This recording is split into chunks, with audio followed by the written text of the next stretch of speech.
We're live. Beautiful, beautiful music. Yeah, Dick, music. So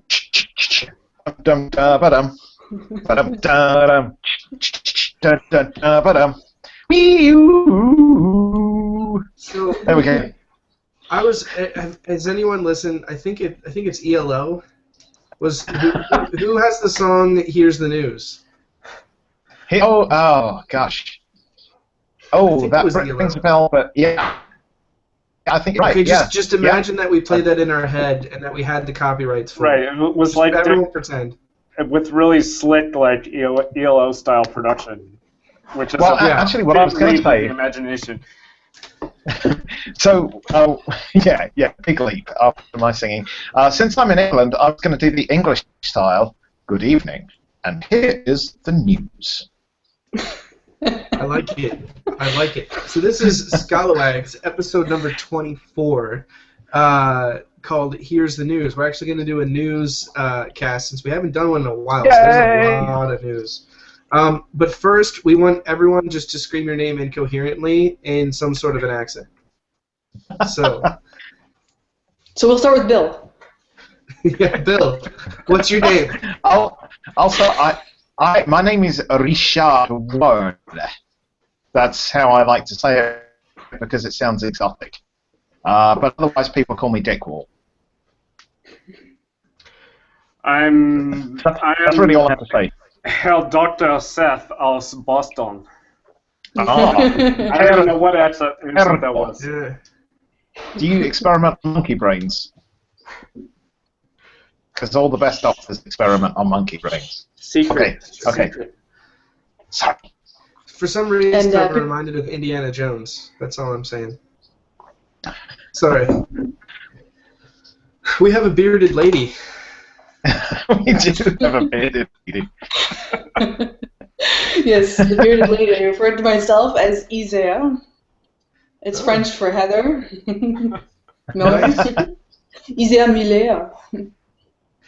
So, I really think that is possibly the best accented name we could have. My last name rhymes with Tourette's. So Extrapolate something from that. Extrapolate. Go. Yeah, so we'll extrapolate whatever you want from that. Yeah. And I reserve my Southern lady accent for just when I read stories to the kids. I'm sorry. Maybe one day we'll whip that one out, but I'm not prepared. All right. And we're Sans Daniel tonight, I believe. Yeah. Well, today, we are migrating time zones across the Scalawags. It's an exciting time for us. We apologize for the delayed episode. As you know, things are kind of shifting. We're redoing our internal, scheduling clock. Our Google Hangouts foo is weak. We're improving, but we're still like white belt. Oh. It's true. We haven't made a Google Hangouts game yet. But I think we should, since we have a lot of news items, and since we have a few viewers, we should probably start talking about news articles. How's that sound? Okay. That sounds like a damn good The plan really to me. big news this week is that Scalawags now has exclusive ownership of Dick Wall. Yeah, I can't believe that was the number one news item on Scala podcast is the Java Posi retires, but yes, we did. We retired. We didn't ever at Devox, which was lots of fun. That's a crowd that really has always supported us hugely, and it was just really fun to go out that way. So, yeah, thanks, guys. It was a good run. But now it's time to concentrate properly on Scalawags. Yeah. Well, I will say that we got our start from Java Posi. Well, I think a lot of people say that. They say something along the lines of, you guys sucked so bad, I decided to start my own podcast to show you how it should be done. And it kind of, that's surprisingly common to hear that. This was when Scala Types was going to be an interview-focused podcast, and Daniel and I were looking to do a more like discussion, let's just have fun kind of podcast. And the Java Posses had the Scalawags segment, and then we asked Dick and said, hey, we'd love to focus more on Scala at length and just be idiots online for people. And my name came right to the surface as soon as you said idiot, so it was perfect. I mean, you brought that whole genre to the tech community, really. I think maybe it's time to move on. Are you proud of this? I just want to say that like the Java Posse, I think, was a hugely influential podcast on the community. It's amazing what came out of the Java Posse. I think it's a huge achievement. So just kudos for starting that and driving it for so long. And yeah, I want to say we got a completely, and I swear, everybody says this, but I swear this is true. We got a completely unexpected standing ovation, and I was actually moved pretty much to tears. People couldn't see it, but I was quite overcome at the time, and so that was very nice. Thank you, everybody who was there for that. I really thought people would throw things at us for giving up, but they didn't. They were very nice. I'm kind of jealous of your retirement celebration. Like, I think maybe we should retire, but just keep podcasting. Just keep podcasting. Well, I said that I'd retire in the way that rock stars do, and beat up a hotel room every night and throw a TV in the pool, that sort of thing. You just behave generally badly. Yeah. Plus, you got to have a reunion, like next year. There is always a reunion. Yeah, we can be it'll be like Spinal Tap, where it's puppet show and Java Posse. So if anyone wants to restart the serious Scala podcast with the interviews, that's short and stuff. That position is open. It's just it is open. It is. Yeah, we could probably. I mean, if I put a ton of work into this podcast, we could keep things efficient, mostly by cutting half of what we say or more. maybe it's time to move on to the actual Scala. Stop right there. That's exactly the point. Okay, here we go. Let's talk about news items.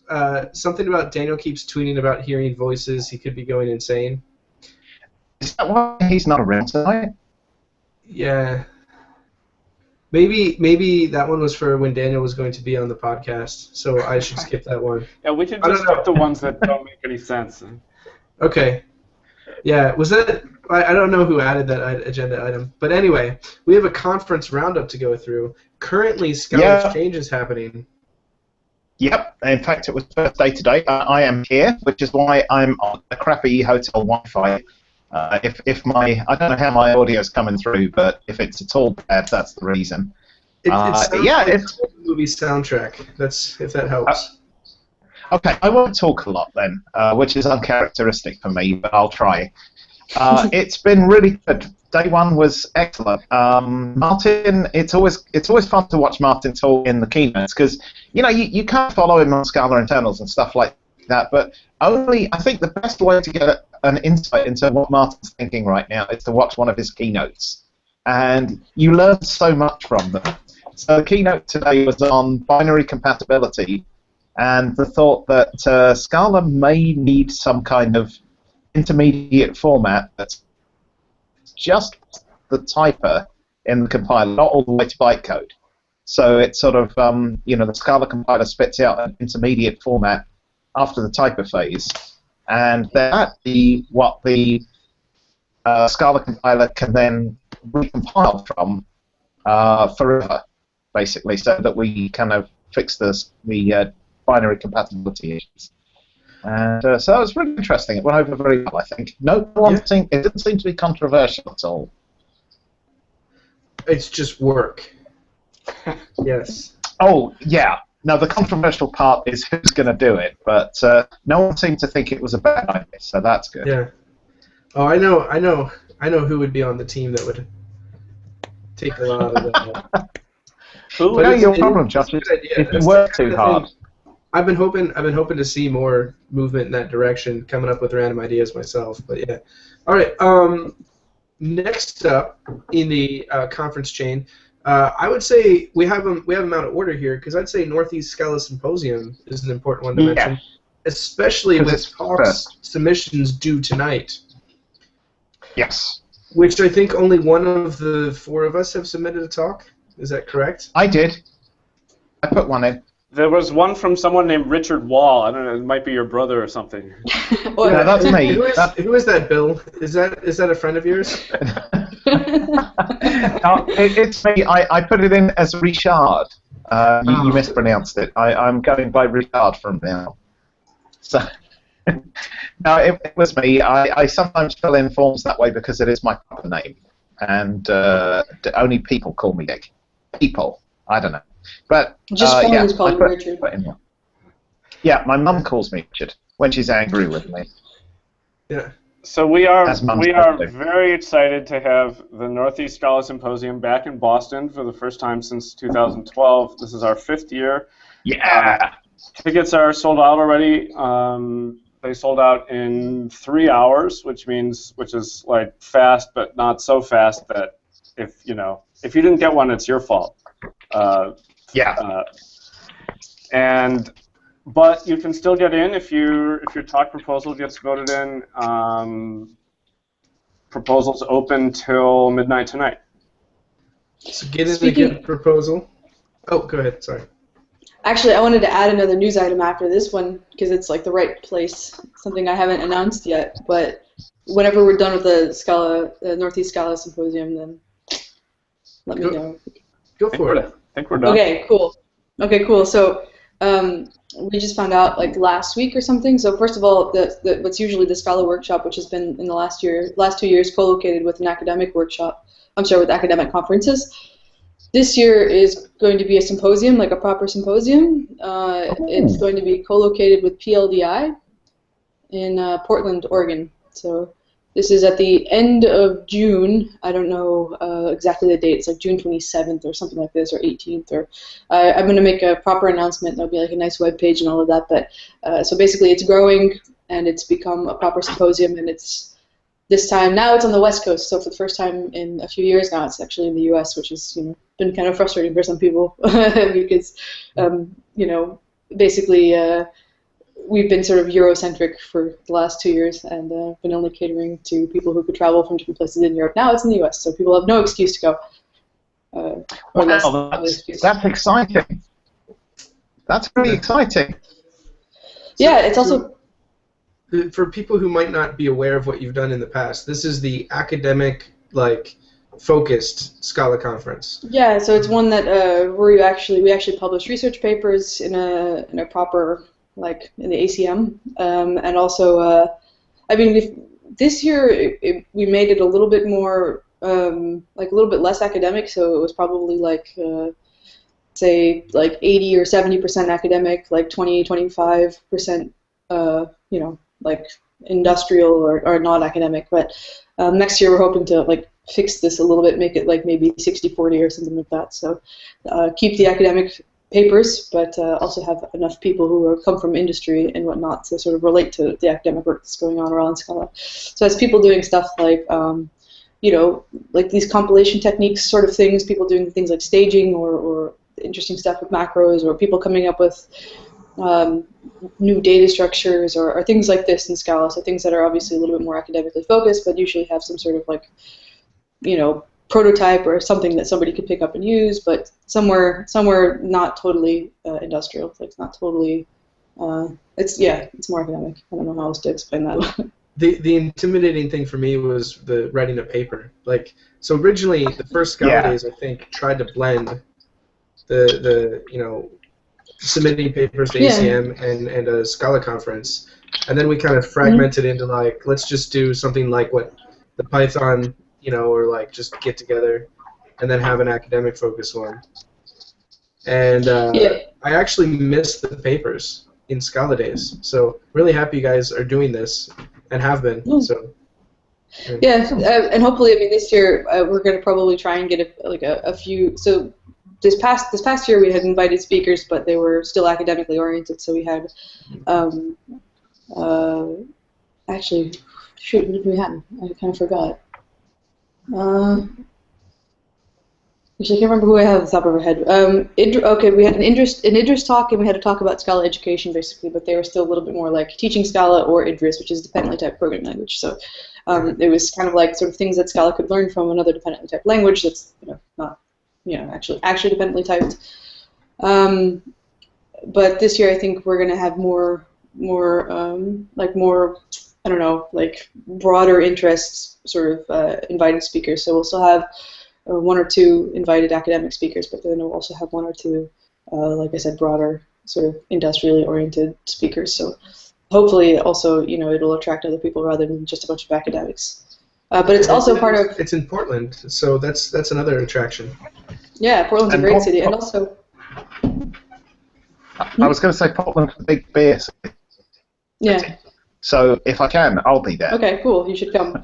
It's also a part of the federated research conference thing. I don't know, every 5 or 10 years or something. Academics or academia does this, where they take some of the biggest conferences in whatever computer science, and they put them all in the same city at the same time. So PLDI is the main one. Oh, nice. Yeah, there's a bunch of other ones. I don't know if it's like compiler construction or something, like a bunch of other huge academic conferences are going to be there. So there's going to be a whole bunch of sort of like weird computer science geniuses in Portland, and maybe some of them will come to the Scala Symposium. That would be cool. You could go to a bar and just talk about set theory. That'd be basically. So will the city be evacuated of normal people? Probably, yeah, probably. The bars will be full of like Phil Waddlers and Simon Peyton Jones, basically. Yeah, but the normal people, it won't be empty. They'll just get scared away. Yeah, it's going to be like a tornado coming, but instead it's going to be a bunch of like famous computer scientists hanging around. Steph has given me a wicked idea, which is the trend right now seems to be to go super high level, but very geeky, like category theory and stuff. I think I'll just submit a talk on existentialism. Not to do with Scala. We'll just do a discussion of existentialism. Yeah, and how does it relate? See if anybody comes. Yeah, that'd be interesting. Yeah. So yeah. Of course. Also, what I neglect to mention is that there's going to be also like a call for papers for normal just talks, not papers only, right? So you can submit normal talks and not a full-on research paper. We're gonna have a small program for normal talks, so it's gonna be like half and half, hopefully. So if you have something that you want to say to academics, you can. Yeah. That can be your talk. Exactly, you can do that, and also Martin should be there. Hopefully, I think we'll see if he comes, but he usually comes to the Scala workshop always. So you can, also use it as an opportunity to make a point. All right. So I think we should finish up the conference talk because it's been like 15 minutes and we haven't gotten to non-conference. Well, we've got one more which I think we skipped, which is Scala Day. Scala Days. Scala Days. Oh shoot, yeah. Oops. It's going to be in March in San Francisco and in June in Amsterdam. So I think call for papers already closed. I think we talked about this already, didn't we? San Francisco closed, and yeah. Amsterdam is still open. So I think Amsterdam is still open until January 15th or something. But they've selected talks for San Francisco. Yes, that's right. Yes, and the notifications have gone out as well. And I can tell you that there are 3 times as many talks as there were slots. So if you did get a rejection letter, I'm sorry, but there was a lot of competition. So there were a lot of good talks submitted. Oh yeah. And there were a lot of one thing that I think I did. A lot of good speakers submitting talks without like detailed or like enough umph in the description. So it was really hard this year. Yeah. Agreed. Yeah. Anyway, I'm looking forward to Scala Days. It'll be good. It looks like you'll probably want to go to Amsterdam in June and then fly directly to Portland. Yeah, actually, no, not quite, because Portland is at the end of June, you said, right, Heather? Yeah, it's at the end of June. Mm-hmm. It's like June. In between that, and I hope I'm not giving something away here, but in between that, I believe, is the proposed dates for Devox UK. So you can do Amsterdam, Devox UK, and then the Portland. conference. And Well, that you should might stop look- somewhere in Canada on the way, though. I mean, like, Yeah. you can't, We you should try can't in go too far Australia. in one trip. Yeah. Anyway, All yes, right. that's pretty cool. There's a lot Cool. going on in June. All right. Hey, so, Josh, I've got a question for you, man. Yeah. Josh, Yeah. burning question. What the hell happened to Scala 2.11.3? That's a really good question. So Scala 2.11.3 did get released, and it was basically dead on arrival. There was a bug that it got released with, a regression from a fix. So it basically was never announced. The regression was fixed, and then 2.11.4 was released. Okay. Which is, yeah, that's the right way to do it. Yeah, I agree. I don't know if anyone's botched a release before. I mean, I would never do such a thing, but when I have botched releases in the past, there's this inclination to like hide it, you know, like let's just delete the bad you've got to release. own it. You should get every time you do that, you should get a T-shirt that says something like, and I totally mean this in a kind way. You should just get a T-shirt that says Scala 2.11.3 was totally on me, and just own it. Yeah. When you do that, it's awesome. Yeah. It's like Well, you might as well. I mean, I'm actually really happy that they did that because there was, I think it was the 2.10 release or 2.9.4 or something that there was a different decision had been taken in the past, which led to interesting issues. But anyway, yeah. So 2.11.3 basically there was a regression that they considered completely just a complete blocker, fixed in 2.11.4, and we wrote the news article item so long ago that 2.11.5 is about to be released. Yeah, that's right. 2.11.5 has been delayed. It was supposed to be released at the end of November, beginning of December. Okay. I did see that. It's gone back a couple of weeks or something. Yeah, It's delayed till like beginning or middle of January. Which is still going to be relatively soon. There's going to be a lot of very, very sad orphans at Christmas this Christmas. There's no Scala to fill their stockings. The good news is they have the 2.11.4. We also have 2.11.3. That could be the lump of coal. There you go. Yeah, we give one to the bad children and one to the good. Hey, everybody. Like 2.7. Hey, everybody. Either or. Christmas is cancelled. No Scala. Christmas is cancelled. There's no Scala. It's okay. We'll get the 2.12 milestone out that you can just have some fun with. That's true. Actually, yeah, that's coming up soon, right? Yeah, there's a milestone coming out. All right. Well, okay. In other release news, one that I'm really happy with, the latest version of SBT is out that doesn't require blank lines in it. So I have a question about this one actually. So I took all the blank lines out of my build files, and I'm wondering what you suggest that I do with them. Where should I put Give them to somebody for Christmas. You should. Have you ever heard of the programming language called Whitespace? Yeah. Donate them. Yeah, you can donate them there. Donate to other programs. I mean, we're giving build tool. I think Perl could use some too. Perl seems to be very dense to me. Some blank space in between Perl commands really help out, I think. The most interesting thing I would say, the most interesting thing that happened from this release is we had a regression where there's certain XML constructs that build.sbt used to parse correctly that no longer parse. But we found out they're not legitimate Scala code according to the Scala parser. So wow. That was rather exciting. Isn't that interesting?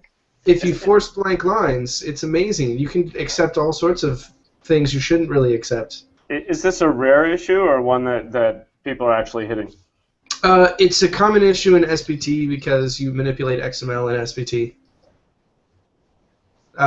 People just shove XML onto POM files and stuff. I've never done that. I can truthfully say I've never mixed XML and SBT. Oh man. Oh, you haven't lived, man. Yeah. You get flashbacks for years afterwards. I'm having flashback to Maven now, but so we should move on. Let's talk about the next. You want to? Do you have the notes open, Heather? You want to pick the next one? Yeah, so we get Howie Lee releases the hands-on Scala JS ebook. I have a URL. I'm pretty sure you could probably Google hands-on Scala JS though, or we can somehow incorporate this in our show notes. How much does it cost? How much does it cost? Do I have to pay for it? I don't know. I haven't seen it. Does somebody know? How much would you pay for it? I would pay $30 for this. If at least. If it were, yeah, I'd say I would pay based on the amount of pages he wrote. So if it's under 100 pages, I would give him about $20. If I think it's 100 free. pages, it is free. Looking at this is free. Yeah, for sure. I would easily pay $50 for this.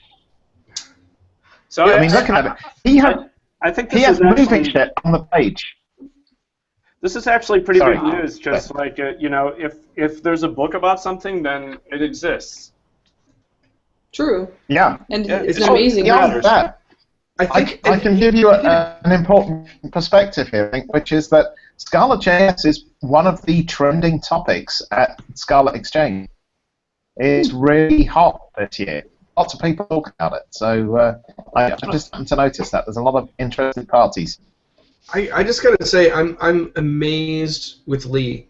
I think I don't actually know the correct way to like Howie Lee. I think you just say Howie. Yeah. You say Howie?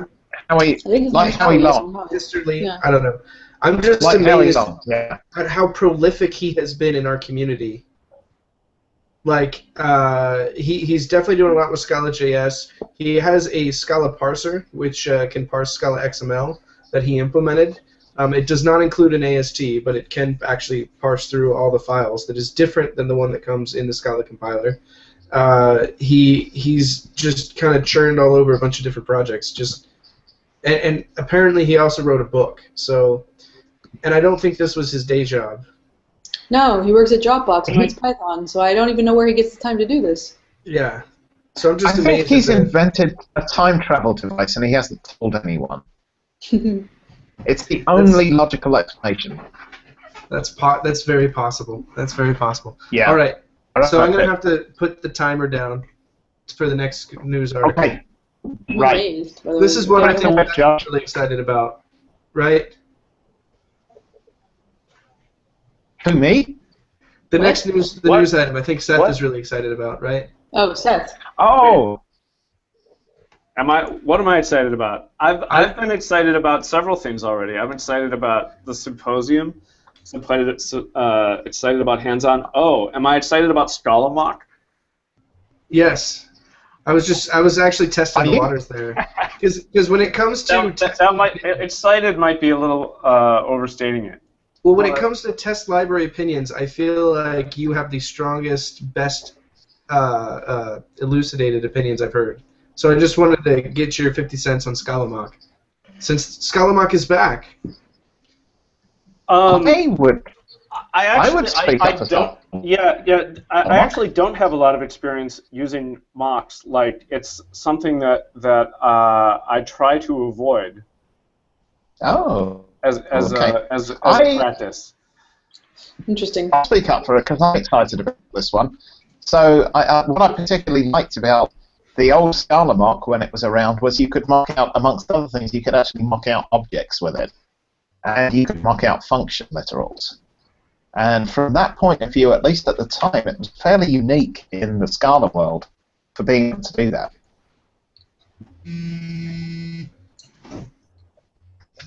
Oh, okay, I got the buzzer, so clearly my answer was wrong. No, that's sorry. So Scala mock, for those of you who don't know, like Dick said, you can mock out objects in testing and fake results and things. There is a mechanism of development where I think mocking fits naturally. Then there's a very interesting question, which we can do in one of our discussion episodes later, about whether or not that you should go towards that area of development. I think it really depends on your project. I have a project where I do mock things, and I generally like to mock things just to make fun of them. So Scala isn't a library where they say, ha ha, Scala. Yeah. and mock it. No, these are pretend objects, basically. You can pretend that a It's good that we've service is established implemented. that. I guess I can most easily see that you would want this if you're you have an external dependency, Yeah. and you want to mock that, right? So you've got some imperative thing out there, and you want to swap in a test version of it. I would sort of hope that that you wouldn't need mocking otherwise, although you know, experience might. Anyone with experience to the contrary, I tend to believe them. No, I think you're right, Seth. I mean, but that's the thing is, I think it's easy to forget that there are a tremendous number of kind of enterprisey programmers out there that are doing databases and web services and things like that. Mocking those out is a really good idea. So Definitely. here's what I'll say. This is my call. All right, mocking makes sense when the cost of integration tests is really high. Yeah. If the cost of writing an integration test is super high, then you mock out that subcomponent to actually just have your test suite run, and like to be able to test anything at all. So ideal mock targets are things like relational database, parts of your software. Mock that crap out. Put in a stub. But yeah, I went for about 3 years without using mocks, and I just recently had to write a few of them. So, but I wasn't disappointed. I don't know, but it was that exact problem. We had a data server that I had to connect to, that I basically just mocked the whole connection API out. Works beautifully. Yep. But the project's revived. That's what's important. Okay, the next two news articles are somewhat related, and there's a third one that just was announced today, so it's not in our show notes. Akka 237 is out. Additionally, Akka HTTP version 0.11, which actually we might even be to 1.0 RC. I can't remember. Right. And then there is another milestone of the reactive streams API from one of the pivotal guys that works on Reactor or Reaction or React to Spring, Reactionary Spring, I don't know, Reactive Spring. Whatever the Spring reactive thing is called. I think it's Reactor. One of those guys just pushed through the streams thing. So yeah, there's a lot in the Akka space. Akka HTTP specifically, I'm excited for that, personally. Yes, so that is, I want to put some context on in case people don't know, although I don't know if anybody can not know, but that is what Spray became. Spray was kind of subsumed or absorbed and became Akka HTTP. And so I got to see it all commented about what's new, and it looks pretty cool. They've actually got a real chunk encoding story. I was actually telling, who was it? I forget who was doing the talk now, but after the talk I went up to the speaker and I said, yeah, the problem I have with Spray and Spray Client is I use it and I remember how good it is, and then I hit chunked encoding, and then I remember that it doesn't do anything to help you at all on the client on that. And it's easier to pull away from it to dispatch than it is to try and get chunked encoding working in Akka HTTP. And it's that way every time. Sorry, not Akka HTTP, Spray Client. And it's that way every time I use Spray Client. It's like, oh, yeah, that's the reason I don't use this. And so I was kind of sharing that, and it made him laugh. So. That is legit. But the Akka HTTP is Spray on the Akka Streams API. With a bunch they've of got a goodies. story for chunked, so they're actually getting there. That's pretty good. It's pretty exciting. I did a reactive stream stint where we did a tutorial where we did streaming video with it. I'm actually super excited to see it hit the HTTP layer. There's some good stuff in there. Also, in other news, just to counterbalance it, because I don't have, I didn't add it to the show notes because, again, it was a today thing, but Eric Toribori posted some numbers on Scala Z streams where they added a new NIO layer. Oh. For those of you who don't know the difference between Java regular I/O and NIO, one of them uses like file selectors, and there's these channels, and it can be a lot faster. And I mean, his speed up went from, I think it was 4 minutes to like 68 milliseconds for the same streaming. And, I mean, it was insane. So on the streaming front, we got really good things happening in the Scala ecosystem right now. Yeah. That's pretty awesome. So I know that Nice. one thing that's super exciting to me about Spray is it targets NIO directly from the beginning. But yeah, you have options now. It's pretty cool stuff. All right. Next up, Scala 2.12 milestone 1. We already talked about that. You mentioned it, yeah. Yeah. We don't know when, though. Does anybody know when it's actually scheduled to be out? No. Soon. Okay, before Christmas? Yes. Soon. If only one of us worked with somebody on the Scala team. Yeah. And had looked at the schedule before the episode started. Oops. Crap. All right. But the question is, with Scala 2.12 and the stuff coming, it's a milestone 1 of 2.12. When is the right time for the community to jump on that and start to test it out and really take it for the ringer? I don't think any. I don't know what major features have hit yet in master. Does anyone know? No. I was going to say the right time is now for all values of now, but that was just too cheesy, so I didn't say it. Only I did, which is kind of really meta. I'm kind of jet lagged right now. Does anybody notice? No. But clarifying that it was cheesy before saying it was definitely the way to go. Just for future reference, always. Okay, that's good. Did it make it too ironic through that? Am I a hipster now? Yeah, I think so. Okay, awesome.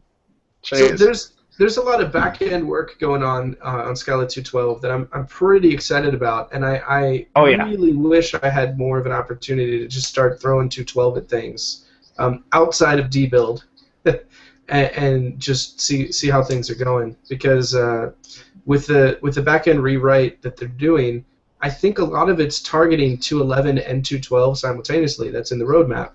So unlike previous Scala milestones, a lot of this stuff might hit us in 2.11, which begs a question: is the ecosystem going to be slightly shifted for this 2.12 release or not?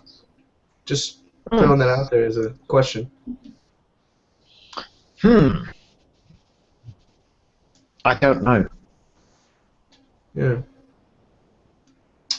Well, in any case, are there particular features that you know of that theoretically could be backported to 2.11?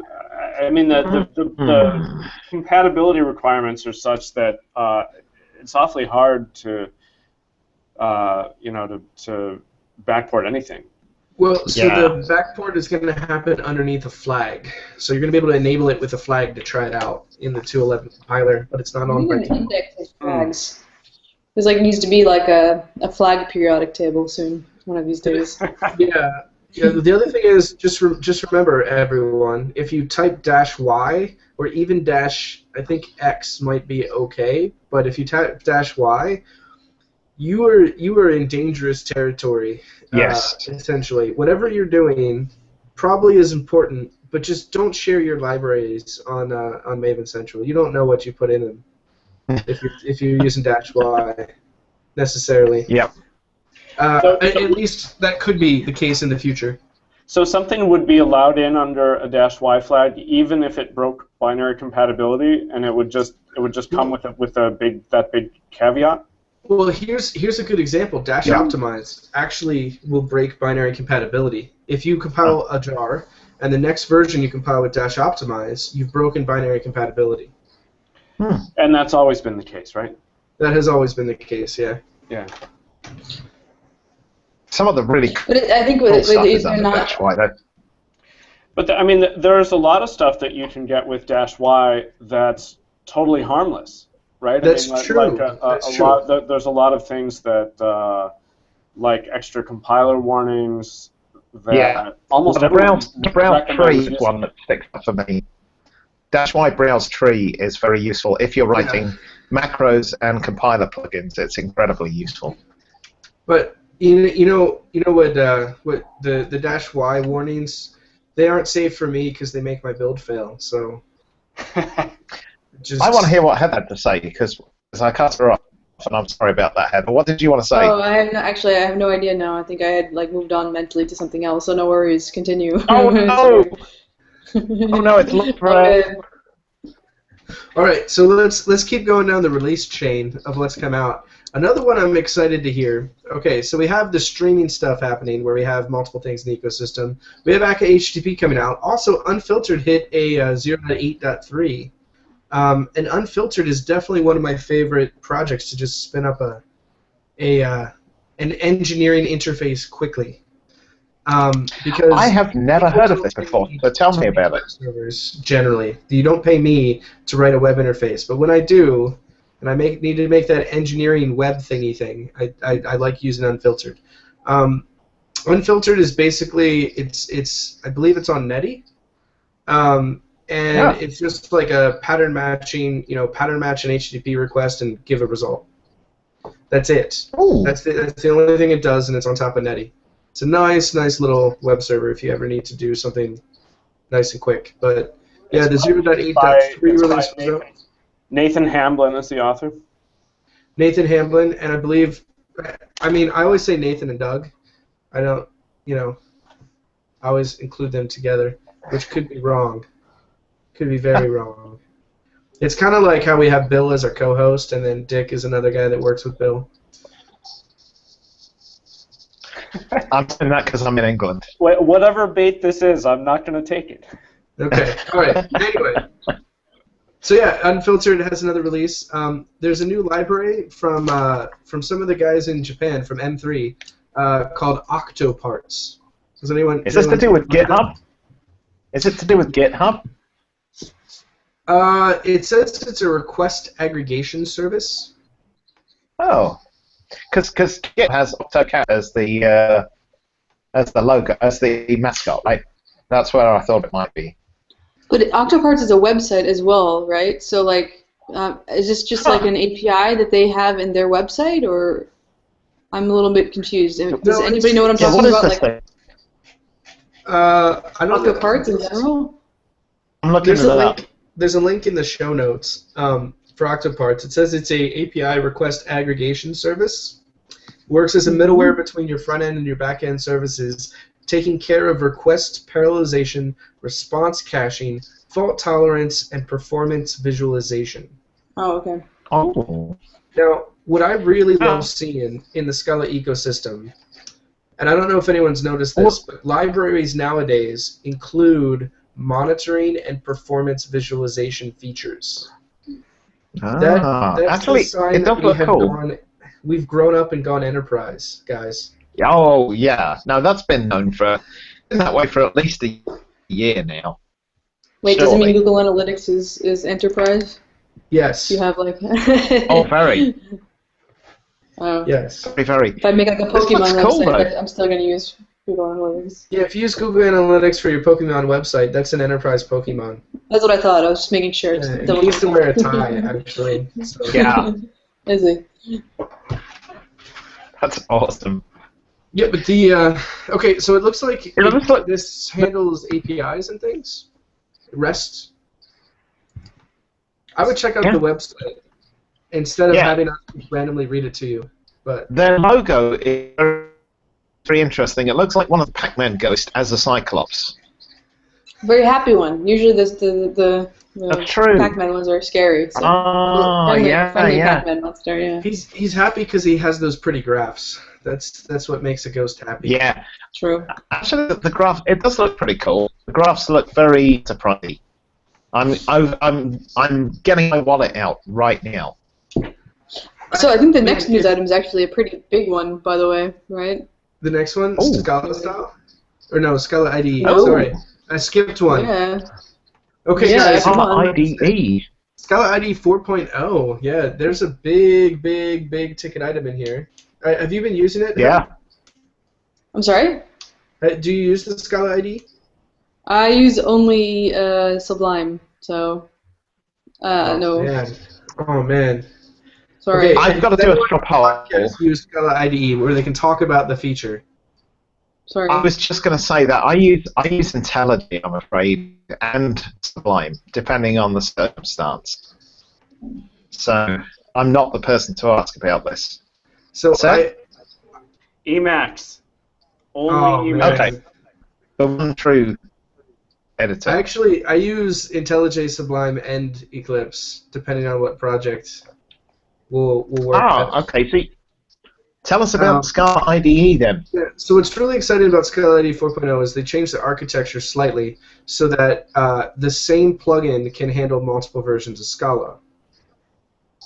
So I don't know, for those of you who know the architecture of the Scala IDE, but it's built right against the compiler. So all of the features for doing autocomplete and stuff is using the Scala compiler. But this version of the IDE, you install one plugin and you get 2.10 support and 2.11 support. Now, because they're using this thing called the presentation compiler, what essentially this means is that the Scala presentation compiler API that's provided from the Scala project actually supports multiple versions of Scala. There's actually flags where it will type check both the old way and the new way. So they're keeping compatible with 2.10 and 2.11 in the same compiler. That's actually pretty exciting. It's a little terrifying as a maintainer, but it's pretty darn exciting. And then the back end essentially has been altered so that there can be forked actual compilation. But for all the presentation, highlighting, linking, all that stuff is using the 2.11 compiler for 2.10 code. So pretty cool. Excellent. And that's the same presentation compiler that also powers the Scala mode for Emacs. Yeah. I'd just like to casually mention. Which is called Enzyme. An editor that you may have Enzyme. heard of. I'd be happy to, Well, Can you I'll give a take the plug? lead out yourself, Seth. I Sorry, used Heather, go on. the enzyme. I used Scala enzyme once in the past. It was kind of crazy. It was like 2 years ago or something when I had used it. So if you could give some kind of plug for the Scala enzyme, it would be interesting to hear because I haven't looked at it since, basically. It is way better now than it was 2 years ago. I hope so. There was a sort of fallow period when Eamon, the guy who created it, got too busy at Google and wasn't really working on it. But it's since been picked up by an open source crew and has really come a long way in the last year. Yes, there's a talk, I think, tomorrow called Enzyme Back from the Dead or something like that at Scala Exchange. Who's So giving that? I'll be going to that. I believe there's also Enzyme look Sublime and Enzyme Yes, there JS is. for those of you who are not Emacs And a fans. Vim version. Oh, and And Vim. a Vim version. Yeah. Yeah. So I'm Which, actually is the one true editor. Sorry, Seth. The Scala IDE 4.0 release is actually more awesome because these infrastructure-related tools are starting to get more mature, starting to handle more things. So that's the most exciting bit. If we can actually get this architecture, like a presentation compiler that's shared, like Enzyme, across tools, man, the whole tooling ecosystem gets better and better. Okay, Enzyme, the other IDE by Rory Graves tomorrow morning at 10. There we go. Nice. All right. So yeah, that's I'll be Scala there. style. There's another release of the IntelliJ Scala plugin that none of us researched. So maybe Dick can tell us what's in the new Scala plugin. Oh, hang on. I am looking. You know what I found? I'll say this, I don't know much about the Scala plugin 1.1, but I have just got Scala IDE, IntelliJ 14, and I got to say, a bunch of stuff got broke with Scala in there. The tradition was not one. Let's see, all the play projects that I had broke, which was pretty bad. It seemed to forget something about the layout of play when you imported from an SBT project. They fixed it now, I hasten to say. They were very, very quick. but it was not a smooth transition. There was actually quite a few problems between 13 to 14, and I think they're reacting very quickly, which is a great sign. But yeah, if anybody saw weird stuff, you were not alone. There were many people who had, in particular, play projects break when the new version came out. The one what it does do when it works, which is great, is the SBT plugin is now woven into the Scala support, and the Scala plugin. The SBT plugin is now capable of sucking in a project from SBT. Sorry, the Scala plugin is capable of sucking a project from SBT and keeping it up to date to the point where when you change a dependency and hit save, it automatically updates and re-imports all of the dependencies into IntelliJ, which is pretty cool. And then the indexes as well. So it's a nice, smooth thing when it works. That's the feature that has me looking at IntelliJ and trying it out more and more. Yeah. So we're down to about 3 minutes left, so we have two things to mention. Okay. One is we're interviewing Martin on Thursday. Martin Odersky, the inventor of Scala. Martin who? Martin Odersky. Odersky, I got it. Okay.